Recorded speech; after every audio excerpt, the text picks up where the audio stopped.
Probablemente en alguna ocasión te habrás dado cuenta de que la historia de la humanidad tal y como te la contaron en la escuela o la leíste en los libros, no encaja. Parece como que le faltara alguna pieza, pero no una de pequeña, sino algo muy gordo e importante que se nos escapa y que de ser descubierto haría tambalear los cimientos de la civilización tal y como los conocemos hoy en día. Si quieres saber de qué se trata, estás en el sitio indicado. Hoy voy a revelarte qué es lo que pasó realmente hace 12.000 años. Un evento de magnitudes colosales que lo cambiaría todo. Se trata de algo que probablemente nunca te hayan contado. Somos muy pocos los que conocemos la verdad y hoy es mi responsabilidad pasarte a ti este conocimiento y echar un poco más de luz a ese pasado oculto y enterrado bajo las arenas del tiempo. Después de ver este vídeo tendrás las claves para empezar a recomponer el rompecabezas de la historia perdida y verás que cosas como la Atlántida, Göbekli Tepe, las pirámides, la Esfinge, los Oparts y todas esas cosas que parecen no encajar con el relato académico, empiezan a encontrar su sitio. Lo más importante es que no recurriré a las típicas explicaciones fáciles y faltas de toda lógica o pruebas, como puede ser la participación de dioses o extraterrestres en nuestro pretérito, sino que me apoyaré en las evidencias y en las huellas que nos ha dejado el pasado, en una lógica de comportamiento de la naturaleza que se ha demostrado que se repite una y otra vez en el tiempo.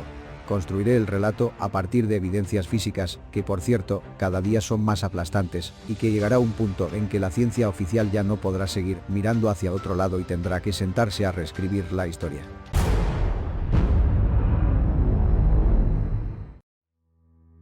Vamos a considerar una posibilidad extraordinaria. ¿Podría haber existido una civilización perdida en la prehistoria que todavía no hemos descubierto? ¿Podrían ser reales los mitos que nos hablan de una edad de oro que sucumbió ante un gran cataclismo? Platón aporta el arquetipo con la historia de la Atlántida, de la cual es la fuente escrita más antigua.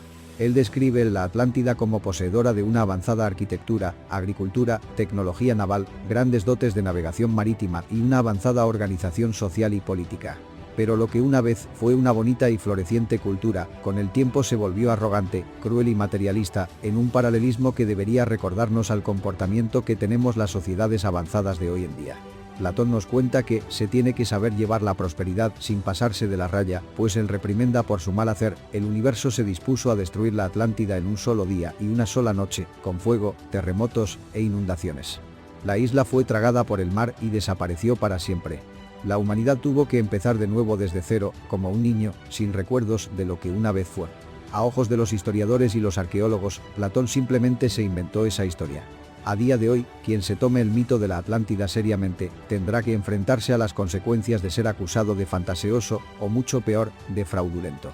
Los arqueólogos han estado trabajando por mucho tiempo en construir una historia que pueda tener cierto sentido, con las 4 cosas que hemos logrado desenterrar hasta el momento.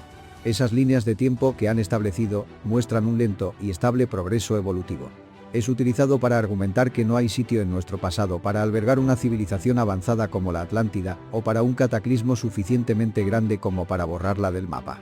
Pero la nueva ciencia, todavía no tomada en cuenta por historiadores y arqueólogos, debería hacernos plantear algunas cosas. Como veremos, ahora hay un creciente reconocimiento de que un cataclismo de extinción global pudo haber acontecido recientemente desde un punto de vista de la evolución humana. Hablamos de entre 12.800 y 11.600 años atrás. ¿Podría este descubierto nuevo cataclismo ser conectado de alguna manera al cataclismo de fuego, terremotos e inundación, que tal y como Platón nos cuenta, destruyó la Atlántida? Los cataclismos sacuden y remoldean el mundo y permiten a nuevas historias emerger. Hace 65 millones de años los dinosaurios fueron aniquilados de la faz de la Tierra en un cataclismo global. Los únicos restos que quedan de ellos hoy en día perviven en forma de gallinas y otras aves. Pero por otra parte, una pequeña criatura parecida a una musaraña, el ancestro de la línea de los mamíferos, se encontraba merodeando por los bosques primitivos, yendo a ninguna parte. Una vez que los dinosaurios desaparecieron de su camino, ese animalito empezó a expandirse y evolucionar, y 65 millones de años más tarde, aquí estamos, los nuevos amos del mundo. Así que a riesgo de simplificar, lo que sucedió hace 65 millones de años fue tan grande que convirtió los dinosaurios en gallinas y las musarañas en seres humanos. Es universalmente reconocido en la actualidad que el cataclismo fue causado por un pedazo de roca de 10 kilómetros de ancho proveniente del espacio, que golpeó la Tierra a una velocidad de 113.000 kilómetros por hora. Los científicos están divididos en si fue un asteroide o un cometa, pero sea lo que fuera, dejó una huella en la Tierra, una capa de ceniza y hollín que marca los límites entre el Cretácico y el Terciario y que está conformada por iridio, microesferas de carbono, nanodiamantes, cristal fundido similar a la trinitita y otros minerales sujetos a altísimas temperaturas que excedieron los 2200 grados centígrados a través de muchas áreas de la superficie terrestre. Estas son las características, marcas químicas que deja un impacto cósmico de dimensiones colosales. Nada más puede dejar ese mismo tipo de huellas. Luis y Walter Álvarez fueron el equipo de padre e hijo que descubrieron y dieron a conocer los detalles de ese cataclismo. Por más de una década fueron víctima de duros y constantes ataques por parte de otros científicos que se negaban a aceptar la evidencia de las huellas del impacto cósmico. Solo cuando el cráter del choque fue encontrado profundamente enterrado en el Golfo de México, cesaron las críticas. La teoría del impacto de los Álvarez y la extinción masiva que le siguió hace 65 millones de años está hoy en día totalmente confirmada. Ten esto en mente cuando te hable ahora de otro grupo de científicos altamente acreditados. Son más de 30 miembros en el equipo. Ellos inicialmente juntaron fuerzas para investigar un misterio del último milenio de la última era glacial. El último máximo glacial fue alcanzado hace 21.000 años. Después de esto las temperaturas empezaron a subir de forma gradual durante varios milenios. Pero luego, de repente, con capas de hielo todavía de 2 kilómetros de grosor encima de Norteamérica y Europa, hubo un dramático desplome en las temperaturas. Un corto y súbito congelamiento que duró desde 12.800 hasta 11.600 años atrás. Ese periodo de frío extremo y anómalo es conocido como Dryas joven o Dryas reciente. El misterio es, ¿qué lo causó? Acontece que justo en la capa de sedimentos del comienzo del Dryas reciente, se encuentran restos de ceniza y hollín en el suelo, distribuido a través de una vasta área de la superficie de la Tierra. Contiene también abundantes restos de los minerales encontrados en los marcadores del evento que acabó con los dinosaurios. A diferencia de ese evento, el Dryas reciente es terroríficamente un acontecimiento mucho más cercano a nosotros. Concretamente hace solo 12.800 años.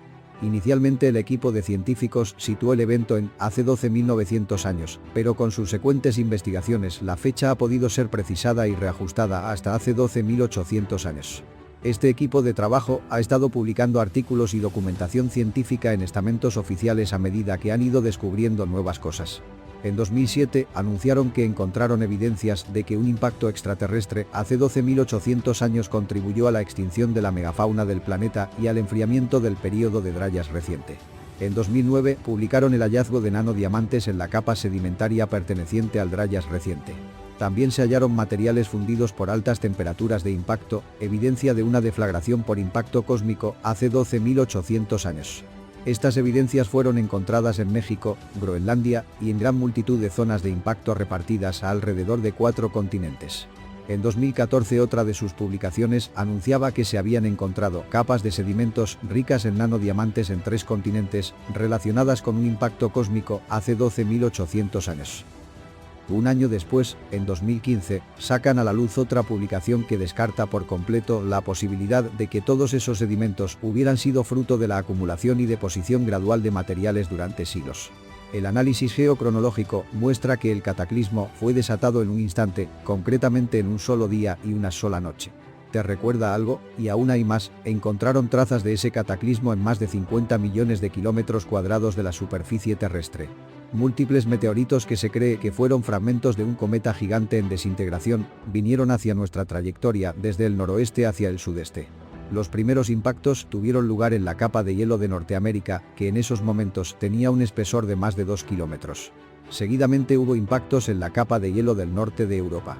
Las evidencias más lejanas de impacto fueron encontradas en Siria.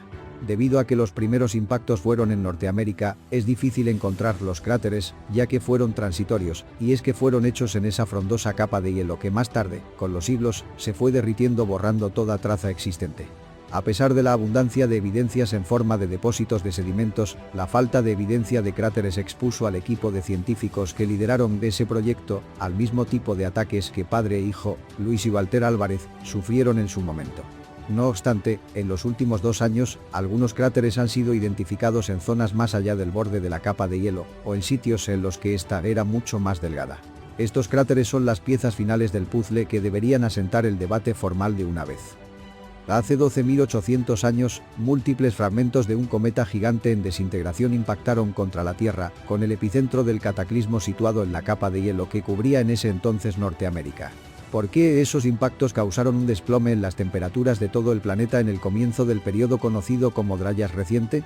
La mejor explicación es que masas de hielo derretido convertido en agua, provocado por el calor y la energía cinética de los impactos, fluyeron desde la capa de hielo de Norteamérica hasta el Océano Atlántico, donde interrumpieron la corriente del Golfo, un elemento clave del sistema de calentamiento de nuestro planeta.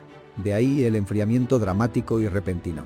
¿Por qué el Dryas reciente terminó de igual manera abruptamente hace 11.600 años, en este caso con un dramático aumento de las temperaturas? Pues bien, en los años 80, el astrofísico británico Sir Fred Hoyle se mostró intrigado por el repentino aumento de las temperaturas en el final del Dryas reciente. Él propuso el impacto de un cometa en el océano, produciendo no solo fuertes mareas, sino también mandando una vasta nube de vapor hacia la atmósfera superior que envolvió la Tierra, creando un efecto invernadero suficientemente potente como para provocar ese fuerte calentamiento. Es posible que los fragmentos de los escombros del mismo cometa que se desintegró y golpeó la Tierra hace 12.800 años, estuvieran también envueltos en los eventos de hace 11.600 años. Los astrónomos calcularon que este cometa originalmente entró en el sistema solar hace alrededor de 20.000 años y empezó a romperse en múltiples trozos.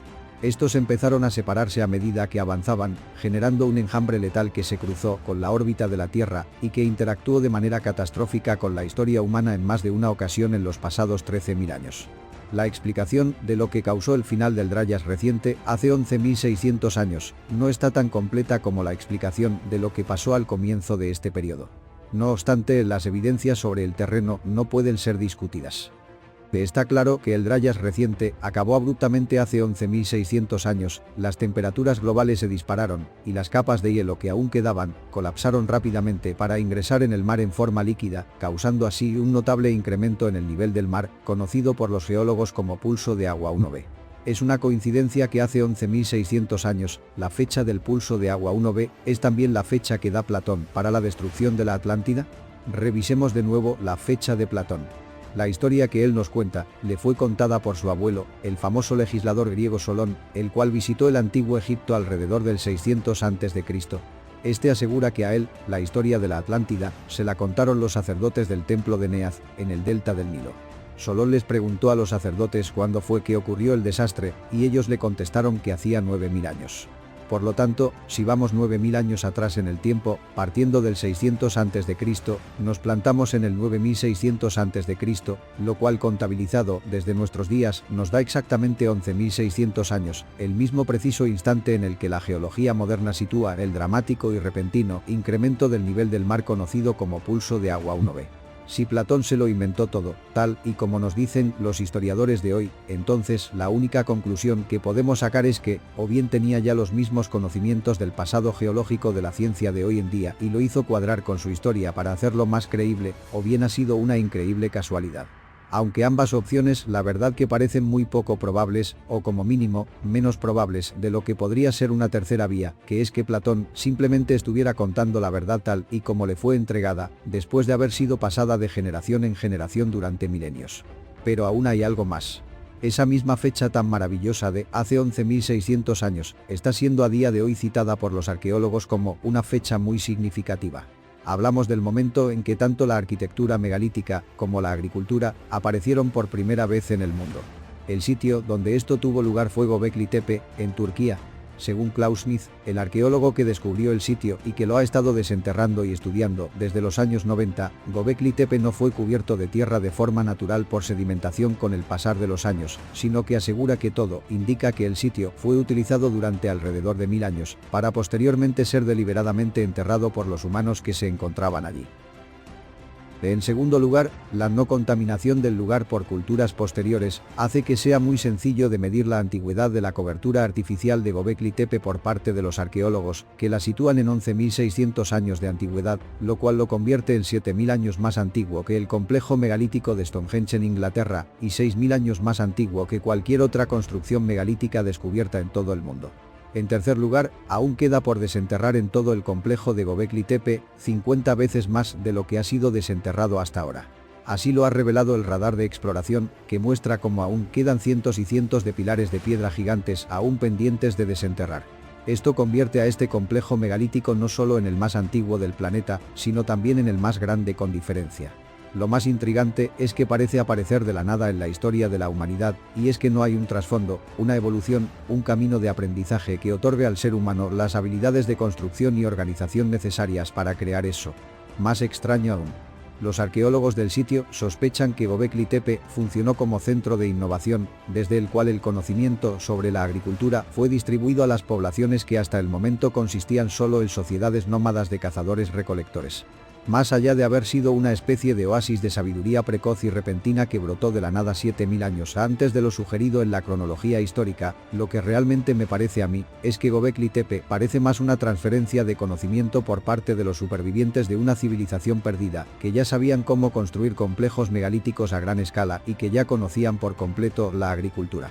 Antes de la excavación de Göbekli Tepe, no hubiéramos tenido el contexto necesario para entender algunos de los nuevos complejos megalíticos descubiertos por la ciencia. Por ejemplo, esto que estás viendo en pantalla está actualmente sumergido 40 metros bajo el Mediterráneo, pero hace 9000 años estuvo sobre las aguas. No sabemos por cuánto tiempo el sitio funcionó antes de que el creciente mar se lo tragara. Desde comienzos de los 90, muchas incógnitas han surgido alrededor de la edad de la Esfinge de Giza, en Egipto. Los egiptólogos creen que tiene unos 4500 años de antigüedad, a pesar de que la verdad es que no hay ningún tipo de escrito que apoye esa fecha en cuestión. Investigadores independientes como Anthony West y Robert Schoch, profesor de geología en la Universidad de Boston, han propuesto que la Esfinge tiene que ser mucho más antigua que eso, basándose en su distintivo patrón de erosión. Schoch argumenta que la Esfinge estuvo expuesta a un largo periodo de lluvias. El problema es que en Egipto no llueve desde hace 5000 años. Para encontrar periodos de lluvia en Egipto lo suficientemente significativos como para ser capaces de moldear ese patrón de erosión por agua sobre la piedra, tenemos que remontarnos justamente al Dryas reciente, entre 12.800 y 11.600 años atrás. Cuando West y Schoch sacaron a la luz su teoría hace años, enseguida fueron desacreditados y se descartó toda posibilidad, alegando que no hay indicios de civilización alguna capaz de crear algo así tan atrás en el tiempo. Pero eso fue en 1992, unos cuantos años antes de que Göbekli Tepe fuera descubierto y fechado en 11.600 años. No hace falta decir que si puedes construir Göbekli Tepe, puedes construir la Esfinge. Visto esto, quizás es momento de soltar el lastre del orgullo y empezar a poner todas las nuevas evidencias sobre la mesa y construir de nuevo el relato sobre nuestro pasado, sin prejuicios ni limitaciones.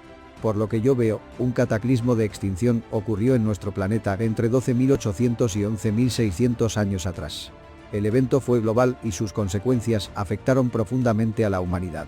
Debido a que las evidencias que prueban que esto habría pasado empezaron a salir a la luz en el reciente 2007, y sus implicaciones, todavía a día de hoy, no ha sido aceptado oficialmente por la ciencia ni son tomadas en cuenta por historiadores y arqueólogos, me temo que estamos obligados a plantearnos la posibilidad de que todo lo que se nos ha enseñado sobre los orígenes de la civilización podría estar equivocado.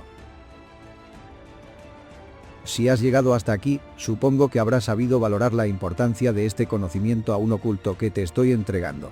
Así que ahora es momento de que tú también lo transmitas a otros. Comparte este vídeo con ellos. Un saludo y hasta la próxima.